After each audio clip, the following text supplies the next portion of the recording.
प्रभा मित्रा श्रेष्ठ पर स्वागत करे छी। और एक ब्राह्मण बाबू के गीत लगे या कुछ लोग कहला है ब्राह्मण गीत वाला पसंद आए तो लाइक सब्सक्राइब जरूर करो। गहबर में ब्राह्मण आबि गेला, कीर्तनिया कीर्तन सुनाबि गेला। गहबर में ब्राह्मण आबि गेला, भजनिया भजन सुनाबि गेला।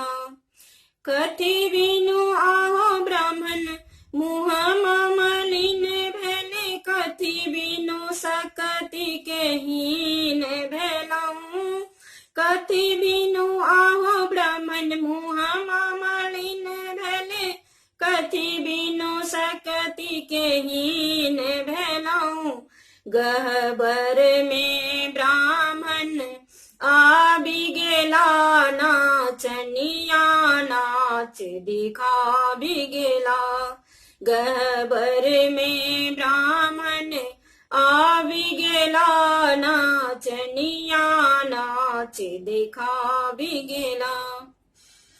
पान बिनु आहो सेवक मुँह मलिन भेला, जनौ बिनु सकति के हीन भेलऊँ। पान बिनु आहो सेवक मुँह मलिन भेले, जनौ बिनु सकति के हीन भेलऊँ।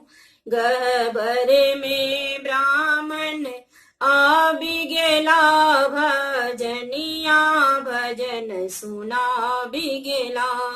गहबर में ब्राह्मण आबि गेला, कीर्तनिया कीर्तन सुनाबि गेला।